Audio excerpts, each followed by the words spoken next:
Good afternoon, everyone. I think we're live. Thanks for joining us this afternoon, and welcome to the iGaming Next weekly news session, which is brought to you by Playson and Zimpler. There's no Pierre today, as you might be able to see. He's busy at the World Gaming Executive Summit in Barcelona, along with our good friend Nico. So joining me this week, we have Conor, who is the editor of iGaming Next. Conor, how are you doing? Hello, mate. I'm very well. How are you? Yeah, pretty good, thank you. Good to have you on. Have you been on this before? Thanks for having me. Yeah, I think once upon a time, a couple of months ago, maybe. I remember when Evolution did a big product launch. I came on and spoke about that with Nico and Pierre. But since then, no, it's been you leading the charge. But now I'm back and Yeah, very pleased to be here. good stuff. And good afternoon to Nico, our marketing chief, who says hello to everyone on the stream. And while I'm talking about the stream, actually, please do feel free to obviously comment on any of the topics we're going to be talking about today, just to say hello. And also do please correct us if we happen to get anything wrong, which might happen more than once on this pod.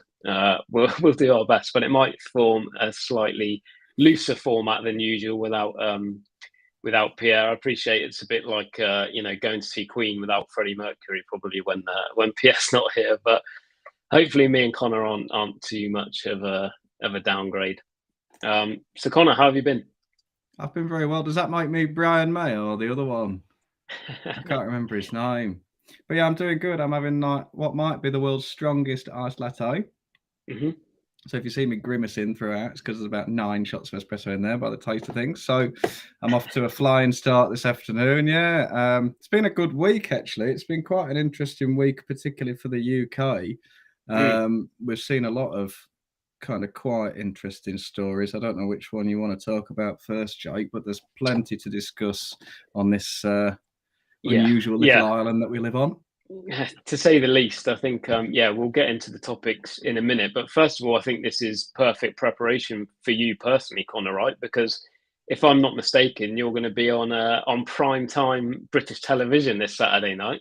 That is true, actually. It's not going to be live, thank God. It's been recorded a long time ago. But yes, it will be the official broadcast of my first ever game show appearance on Saturday night on ITV1. So that is something to look forward to. So I've got a busy weekend there. And then Is next that's week, Strike It Lucky, right? Which is gambling themed. So strike it how lucky. It appropriate. is. It is. I commented on the day that it was like being in the world's craziest casino in there. You don't have to stake any money. All you have to do is stand there and answer questions. And without giving you any spoilers, you have the opportunity to win lots of excellent prizes. So, yeah, it did feel a lot like a casino experience, actually. There was a very similar sense of anticipation, excitement, waiting for the prize to be revealed. Um, and yeah, it's actually a really, really good fun game. It was actually from the 90s originally, I think the 80s or 90s, but they've rebooted it for a new series. So Yeah, um, well, don't give away too much. We'll get our viewers to come back and keep an eye on you on a Saturday night, and take to Twitter as well, everybody. We need to come up with a hashtag so you can talk about Conor's performance on the night. hashtag Conor is our favourite, please. Yeah, no abuse. Right, yeah, we should probably talk about some news. Yeah. So I think we've got a few topics we're going to run through today. You obviously brought up the UK, and there's a lot of talk about the Gambling Act review.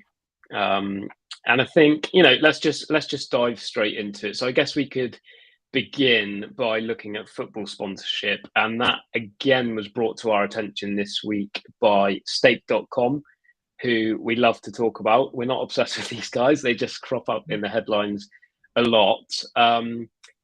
But you know, they have some detractors within the industry, but it also seems like fans of Everton might not be huge supporters of Stake either, Conor. Do you want to talk us through this story that you wrote a little bit?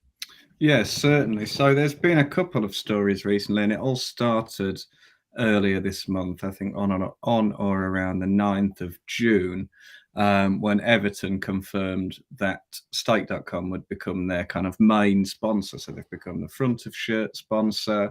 They've got logos on media backdrops at the stadium, at the training ground. They're on the front of playing shirts for both the men's and the women's team. So it's a real broad ranging wide sponsorship, and actually it was said at the time that I think it was a record-breaking sponsorship for Everton. So they've never done a deal this big, and it is, I'm not sure how many years it lasts for, but it is a multi-year partnership. So that was on the 9th of June, and this has kind of proven to be a little bit controversial for Everton specifically because, well, for one reason is that the chief executive of the club, who's called Denise Barrett Baxendale, had said, I think in 2020, a couple of years ago, after Everton, I think they ended a sponsorship with Sport Pacer. Yeah, that's right. Barrett Baxendale said at the time that in an ideal world, Everton would prefer to have a different type of sponsor to a gambling firm. And I think that's reflective of fan attitudes and public attitudes across the UK. Not in all cases, but it's certainly something which attracts a lot of attention in the football world. So that's what she said in 2020. Now, earlier this month, when the deal was actually signed, she said, Stake is an ambitious organisation with impressive growth plans, and we're all very excited to enter into a partnership with them at this stage in their journey. So that record-breaking sponsorship deal must have been very lucrative indeed, because that's quite a U-turn. It's amazing how people change their minds when money is involved, isn't it? That's it. So obviously the Stake has come to them with a deal that they couldn't turn down, and Everton's had to kind of reverse its position on the gambling sponsorship question. Now, the reason this has come back into the news this week is because on the 27th of June, so that's about 2.5 weeks after the sponsorship was announced, and in fact, it hasn't even launched yet. It's due to launch on the 1st of July, which is tomorrow. So on the 27th, it started to become quite widely seen and sort of widely shared that a petition for asking for Everton to drop this partnership has gained something like 20,000 signatures. And the petition was started by an Everton fan who himself said the reason he was starting it was because of his own experience with gambling-related harm and gambling addiction. So he said that he wanted to protect the team's younger fans, and of course we know that there are lots of children who are brought up as dedicated football fans, and he kind of his objective was to protect those young fans from exposure and overexposure to gambling. And I think this is kind of reflective of really broader attitudes in the UK, where people have become so overexposed now to gambling advertising, particularly around sport, but also more broadly, that I think you'll be able to speak to this more effectively than me, because I'm not much of a football fan, which is lucky being from Huddersfield, because otherwise I would have had a lifetime of disappointment. But I think there's a feeling among supporters and among fans that the clubs kind of no longer belong to them in a sense. And I think I think you're right. I think, you know, gambling sponsorship is obviously a big topic of debate in the majority of European countries, and we've already seen it banned in places like Spain and in Italy. But the Premier League has such a global commercial appeal. You know, it's the most watched league in the world. The Asian audience is huge, so there are big commercial pressures here, and that's why we see so many top flight teams partnering with gambling sponsors. And I think in Everton's case, it was made even more important because one of their big financial backers was a Russian guy, a Russian oligarch who basically had his assets frozen in the UK.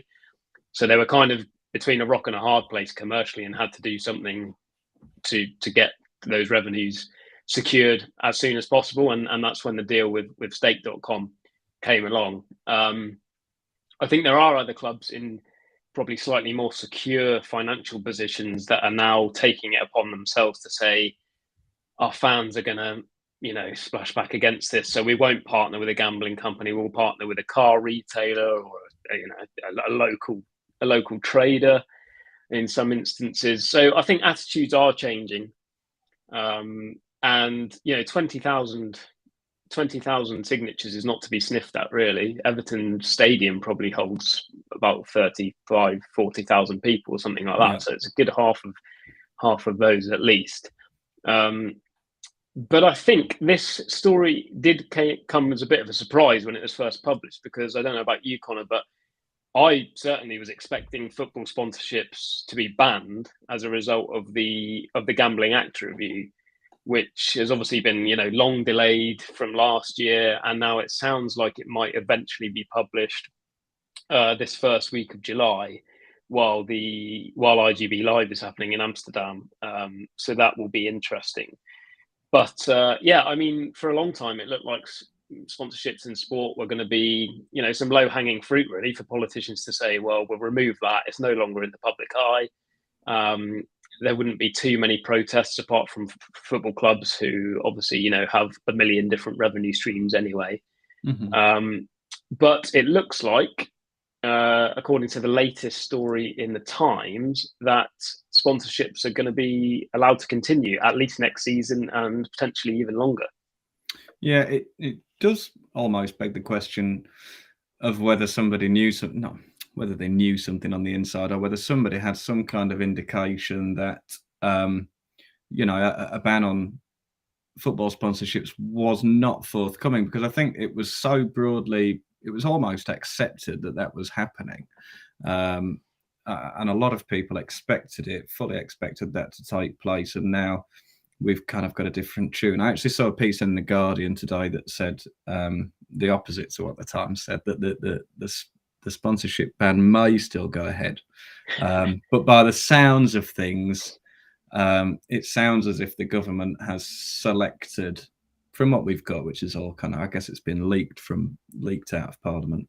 Yeah. But it sounds as if the government has selected a few key areas to focus on, and that football sponsorship and sports sponsorship more generally isn't going to be one of them. Yeah, exactly. And this has been the key issue throughout, is that nothing's been concrete and we don't have an actual document to work with. There's obviously, lobbying efforts going on both sides that are going right down to the wire. And I read the same Guardian piece as you, and it said that, the Treasury is basically fighting with its own government because leading figures in the Conservative Party, including, Ian Duncan Smith, who was the former leader, are basically driving this gambling review, and they want to see, wide-ranging changes in the UK.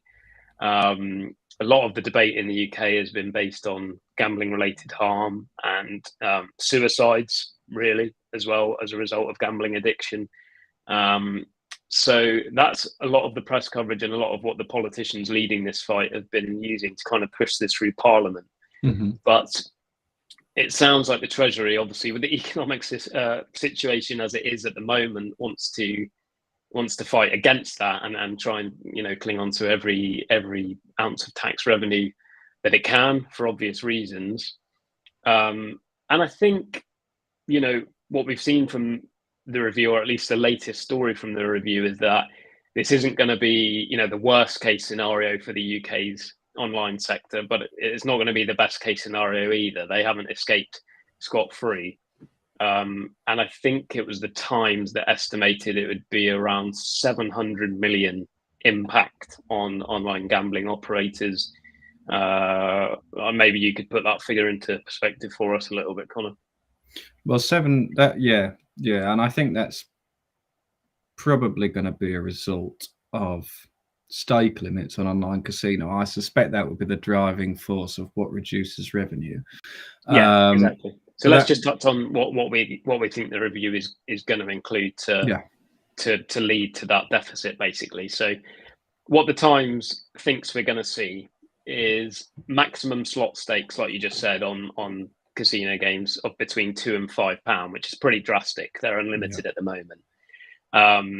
We could also see a ban on free bets and VIP offers, so like inducements to gamble, and also non-intrusive affordability checks. Although I think that's probably actually a bonus for the sector, because they were most concerned about this, that it would have to be a really intense kind of digging into people's personal finances. or a low affordability threshold that would affect pretty much every gambling customer. Yeah. But it sounds like it's going to kind of continue as it is now, as a lot of the UK operators have already implemented this kind of software, source of funds checks, that kind of thing. So I think they've probably dodged a bullet there. Yeah. And then the only other things we're likely to see is more regulatory power handed to the Gambling Commission, which has been asking for obviously additional resources for a long time, but also crucially for the players, a new ombudsman, so that if a player doesn't get paid by an operator, they actually have a body that they can reach out to, and the process can follow that through in the ombudsman. Whereas now it's kind of a bit up in the air as to who can claim back those losses or those claims. But yeah, so that sounds like it's going to be a 700 million impact. I don't know if you have any thoughts on that. Yeah, well, I think online GGR across the UK market is about 7 billion annually, or it was for the last year that we've got data on. So, we're looking at about 10%. If I can remember rightly, I think about 4 billion of that was slots. So if you look at it as a percentage of slot revenue, it's more like sort of 15%, assuming that that's where the bulk of the revenue reduction is going to come from. And I think if you put a £5 stake limit on online slots, then that's inevitable. And of course, we hear this time and time again, but it will drive those VIPs, those whales, those big players to operators that don't have those restrictions, which means the black market essentially. So that's that's cause for concern, certainly. And I think and that's the argument of the trade body, right? That's what the Betting and Gaming Council have been saying for a long time. Yeah. I think it's sort of reflective of, it's an attempt to bring in line the online gambling experience with what they introduced for the land-based sector, which was a £2 stake limit on FOBTs, fixed odds betting terminals in bookies shops on the UK high street. Yeah. Which previously would have taken stakes of up to £100 a spin, and that was reduced, to 2%, just to £2 per spin. And I think that was a big political win for the government at that time, because they were almost the most egregious example of highly addictive, extremely kind of volatile product that's really easy to lose lots of money on very, very quickly. And in the papers at the time, because this was a mainstream story as well, in the papers at the time they were calling it the crack cocaine of gambling and all these kinds of ham-fisted metaphors. But like you say, it's the same games that are readily available online now, and I think the industry probably learned a lot of lessons from that FOBT debate, because they were kind of, there are obviously exceptions, but a lot of them are fighting it from the perspective of we're not doing anything wrong at all. And that ended up with the biggest clampdown possible occurring. And I think they've obviously tried to go into this, and they've, let's not kid ourselves, a lot of preemptive affordability checks, safer gambling measures. These UK companies are doing this already. They've preempted this review and they've taken it upon themselves to kind of implement this software. I think all of them would agree there's probably work still to be done, but it's certainly a different market dynamic than it was at the time of the FOBTs. And the Times has been speaking to analysts at Jefferies and Shore Capital to try and put that kind of 700 million figure into perspective. And if we look at the UK's biggest individual operators, they've estimated that could come at a cost of about 100 million to Flutter, which obviously includes Sky Bet, Paddy Power, a lot of big UK companies. About half that, so 50 million for Entain, which is Ladbrokes and Coral, and then 40 million for 888, which is obviously just absorbed the William Hill business as well. So, bad news for those guys. It will be, and I think not only that, I think even as a punter, there's going to be a few things that are quite disappointing in all of that. I mean, for me personally, the biggest impact of this, because I'm not much of a casino player anyway, the biggest impact of this I suspect would be the lack of free bets. I love a free bet, and when it comes to sports betting, I use a small independent online bookmaker based in Stoke-on-Trent, and they're always chucking you the odd fiver to stick on a horse or on a particular football game. Well, that's it. I mean, it's a tried and tested acquisition strategy for customers. Yeah, no, but this is retention. This is on my open account that's been open for several years, and it really does work to retain my business, to be honest. And you know, from my perspective as someone who gambles very sparingly, relatively sparingly, it's a really nice add-on. And you know, if they stick it on, if they give it you on a race, I don't know the first thing about horse racing. I don't know if the going's good or not, and I will just stick it on the favourite, and it might be at even money, and it's a free tenner, and that's like, it just goes straight into the account, which is good. But they know full well that I've made whatever 20 deposits in my time and 1 withdrawal. They know that the money's staying in there; it's not going anywhere. Yeah, exactly. And you are, like you said, Conor. I mean, you're the perfect example of a recreational bettor, you know, who gambles for leisure, and you don't come to harm. And this could potentially directly impact you. And that's the concern, I think, among the industry. I mean, Richard Flint, who was the influential kind of former chief executive of Sky Bet before it was bought by Flutter, he was talking about this potential ban on free bets on Twitter this week, and he said it would be an insane thing to do. He said it negatively affects vast numbers of people with no gambling issues, and in my opinion, will not be effective at helping those who do. It would also be extremely unpopular. So, and this is somebody who you know, come out and has been very open about the fact the gambling industry needs to change, and has engaged in dialogue with a lot of people with completely opposing views to him. So for him to describe that as completely insane kind of shows you that potentially, you know, the politicians are barking up the wrong tree here. But yeah, and I think we've got viewers in the chat agreeing with us as well. Katie's there. Hi, Katie. She says that less retention promotions will drive players to the black market, and that's quite possibly true. I think at my level, probably not. I would take the security of using a UK licensed operator over the appeal of free bets with an unlicensed operator personally, but that won't be true for everybody.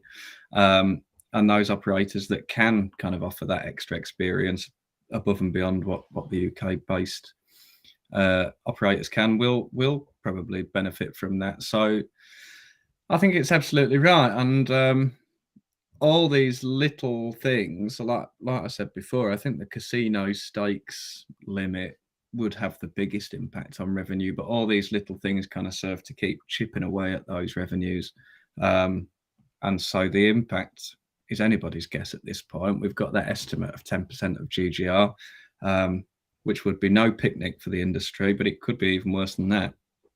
Yeah, you're right. And, you know, it's going to be, firstly, we better say hello to everyone that's been kind enough to join us. So hello to Danielle and to Katie and to Rory and Henry and Max and also Martin, who's also in Barcelona, and everybody else that's at the WGS this week. But yeah, you mentioned there about the potential impact, especially on these public companies. A big question for me is how much of this has kind of been factored into the share prices of Flutter and Entain and AAA already.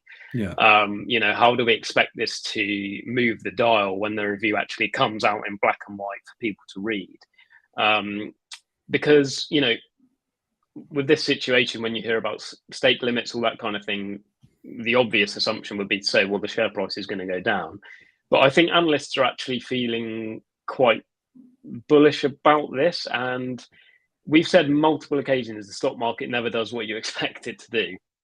And I wouldn't be surprised if we saw some companies actually rise in share price as a result of this review being published. And the argument for that is that basically there's finally clarity now. You know, these months and months, it stretches back to the middle of 2021, I think, when this was originally supposed to be published. Months and months of uncertainty are bound to have had a negative impact on the share price. And as soon as we know in black and white what these restrictions are, we might see a little bit of a a bounce among these share prices. I might be completely wrong, but I don't know what you think. Well, it's so hard to say, isn't it? And I think there's so many other factors kind of having an impact on that at the moment, macroeconomic factors and downturns. I don't know what the S&P 500 is down year to date, for example, but I believe it's about 20%. It's been quite it's been a really rocky patch, really volatile few months. And it's hard to say what the driving cause of each of those dips and rises is. But I agree that I think having some clarity is actually going to bring a bit more confidence back to the market in all likelihood. But I think if you look at some of these big firms' revenue by geography as well, you find that actually UK revenue has been relatively flat for some time now. And I think that's a result of oversaturation of the market, and the market really, when did the UK market reach maturity? Some years ago.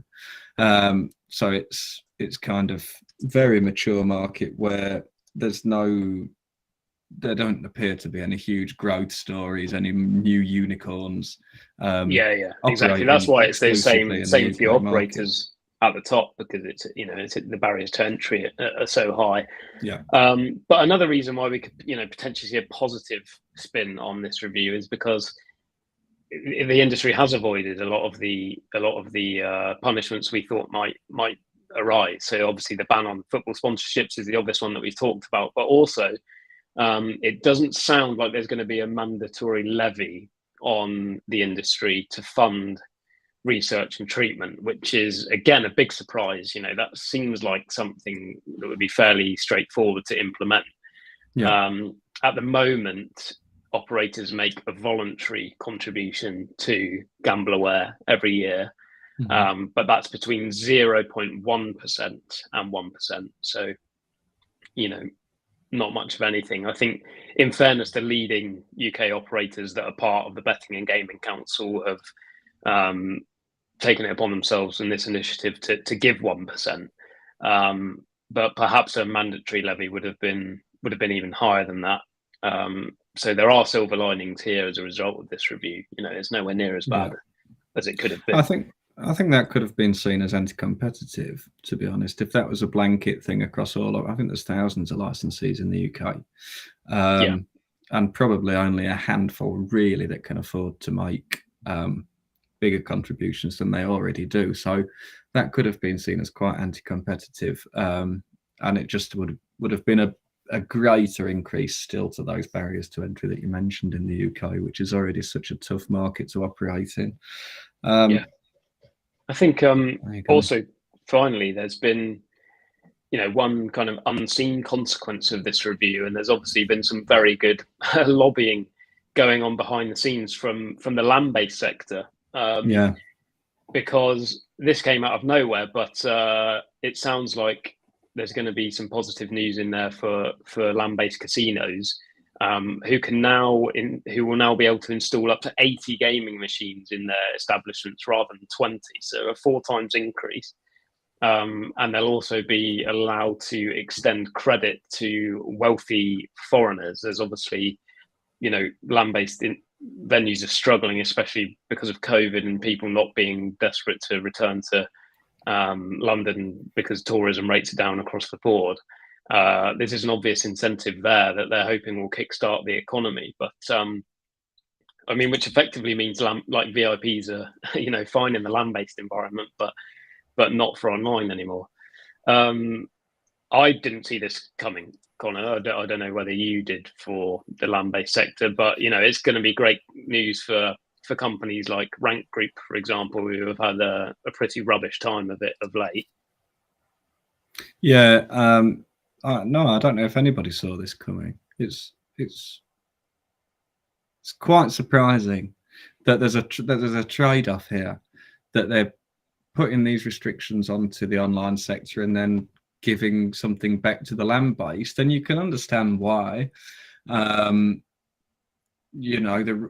sort of retail sector across the board, even in shopping and all the rest of it, has kind of withered somewhat, and especially during obviously the lockdowns over the coronavirus period. So it almost makes sense. It almost makes sense, but I can't quite get my head around it. But it will be welcome news to firms like Rank, as you said, who've been sort of in dire straits for the past couple of years. You know, obviously, anyone with a massive retail footprint like that, which is running casinos and bingo halls across the UK, they must have spent, I don't know, 12 months out of the last 2 years closed. Yeah. Or more, and that has really obviously had a massive impact on Rank Group's bottom line, and that in turn has had a huge impact on the share price. It's currently about 86 pence, and I think that's really taking the value of that business back several years, compared to where it was, you know, prior to the COVID pandemic beginning. So Yeah. They've suffered across the board, and that was something very, very specific which happened to them, which was, you know, having to close those venues and generating no revenue whatsoever, or very little revenue from their online offerings. You can see the share price there. It's just exactly. We've got rebounded a bit this week, but a graphic here that obviously shows, you know, the three big online operators versus Rank Group. Sorry, it doesn't quite live up to the production value of Pierre's graphs, but it'll do the job for us now.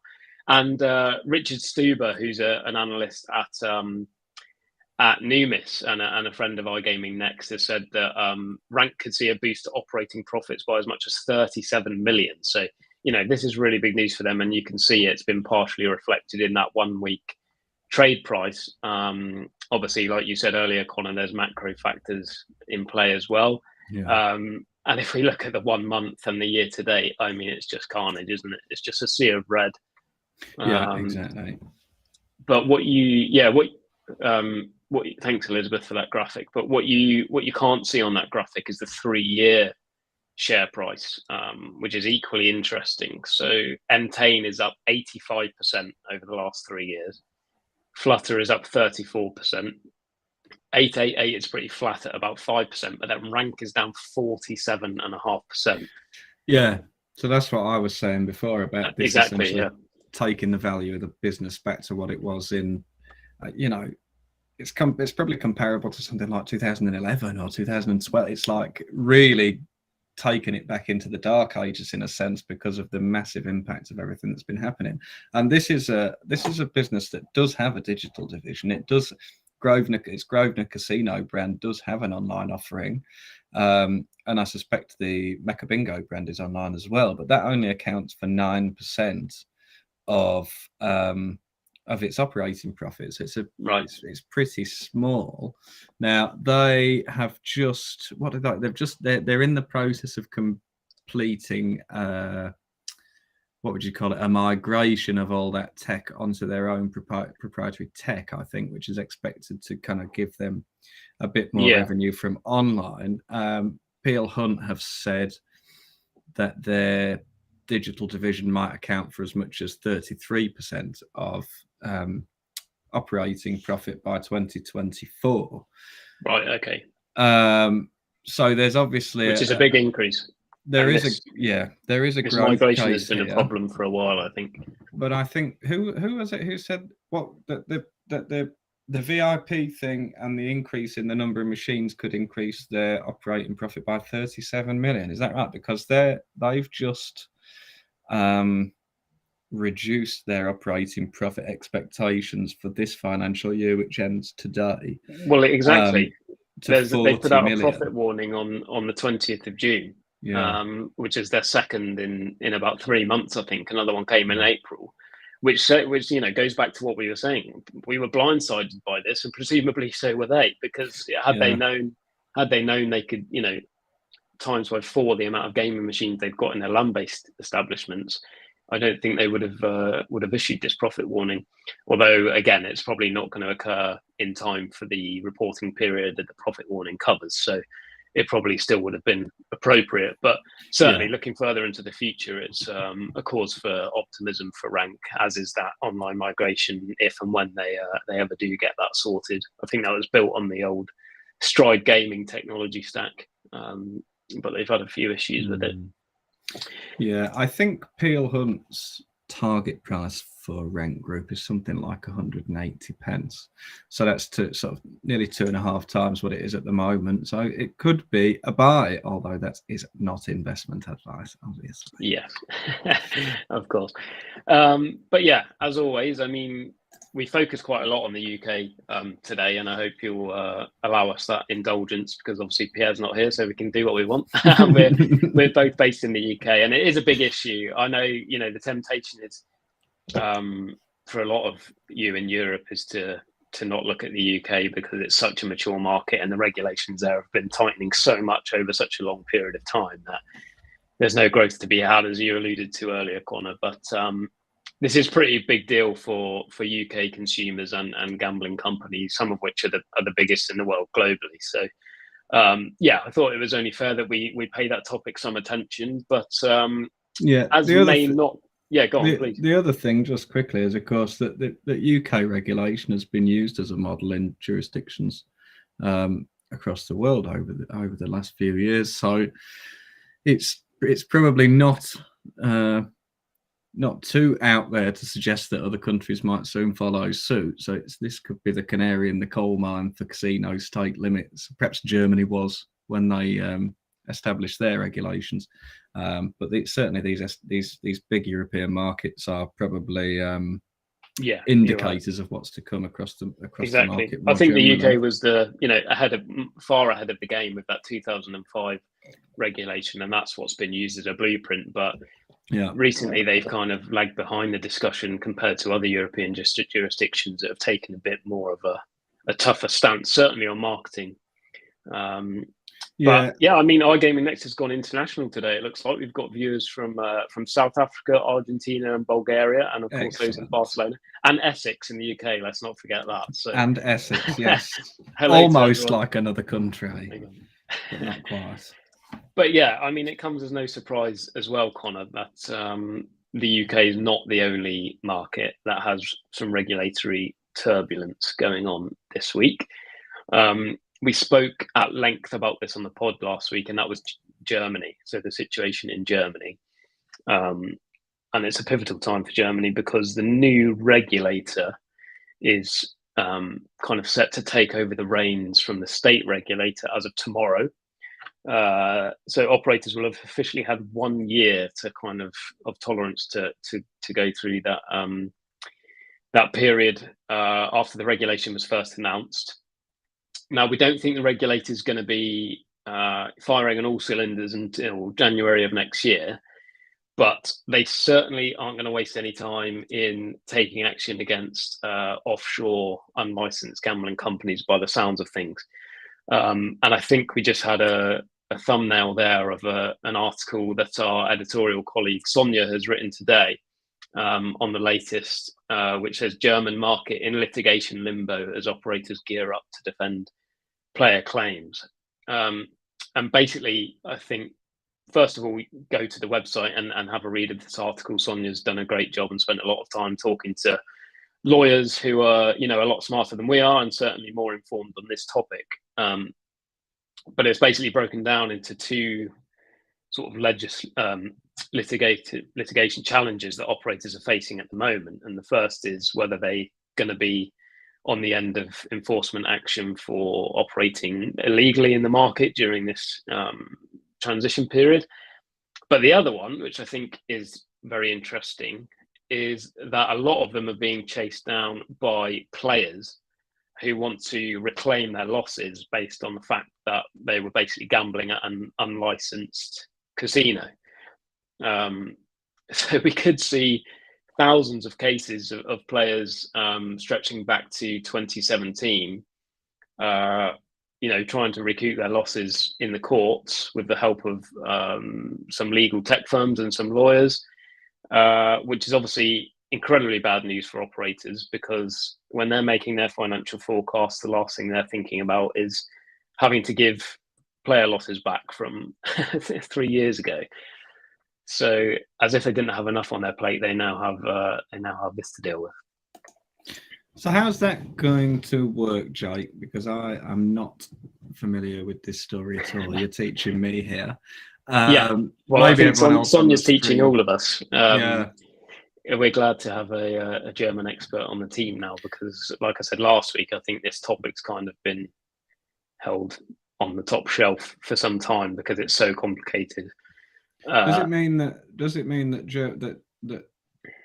now licensed operators in Germany may be taken to court in Germany for losses incurred before during the period they were unlicensed? Yes, exactly. Okay, so they're not going to be going to Curacao and trying to extradite operators from there and bring them back to Germany for a hit? No, so Curaçao's obviously out of it. You know, you can't take enforcement action against Curaçao, but this could affect Malta Gaming Authority licensed operators potentially.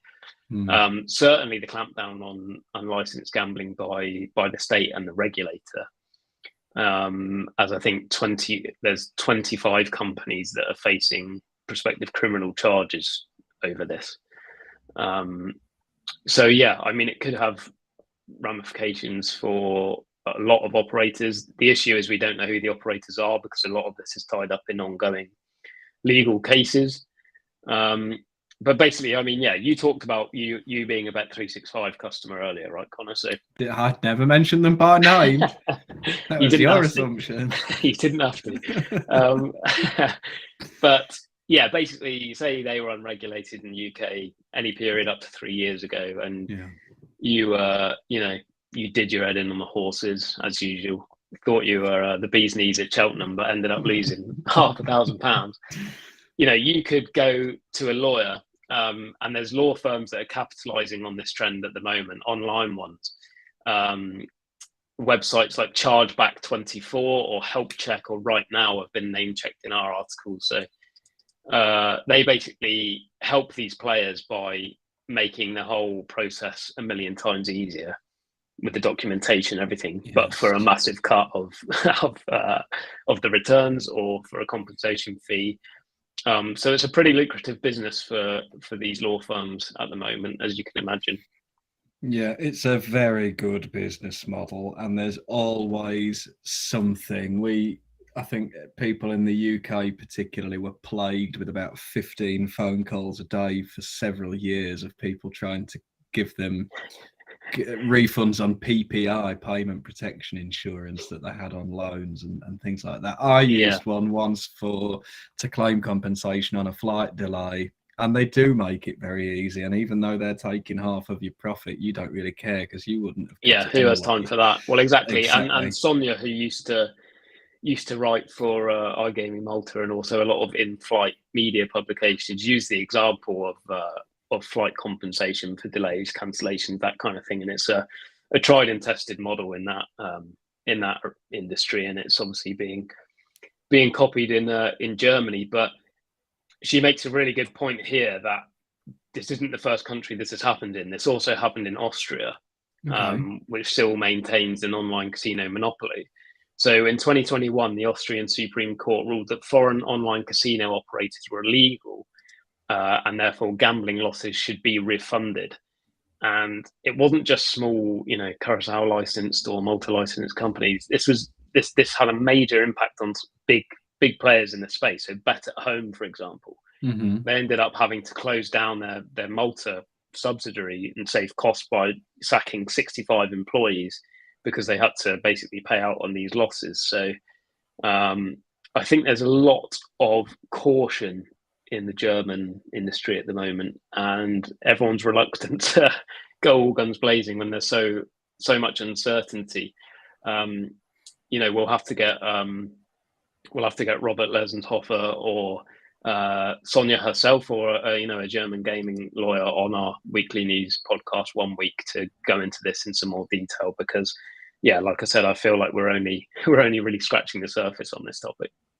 Yeah, absolutely. And I think it's one of those that we'll definitely be following up on as it progresses, without a doubt. Yeah, it would be a frightening precedent to set for lots of businesses, I expect. Yeah, exactly. Imagine especially with Germany being third biggest market in Europe. We're not talking about some niche territory somewhere. Yeah, if law firms in Ontario get hold of the same idea, then there'll be a lot of unhappy operators in Canada at some point soon. Yeah, that's true. Right. Well, Conor, I think we've come to a nice natural stop there. So we'll probably call it 15 minutes early this week, as there's no Pierre here to tell us to go for a pina colada on the beach. So although I'm sure they're probably having one in Barcelona, it wouldn't surprise me. But yeah, we better get back to work because we're an hour behind in the UK. But do go on. Let me mention before we go, I will be having a pina colada in Amsterdam next week. So anybody on the stream who's going to be about in Amsterdam, shoot me a message. Let's meet up, or just come and find me at the show. It would be lovely to connect with some of our audience out there, some of our iGaming Next viewers. So that's where I'll be. Yep, don't be afraid to go and say hello to Conor. And thanks again to our sponsors, Simpler and Playson, and thanks to everybody for joining us and commenting today. We hope you have a great rest of the day. Cheers, guys. Take care.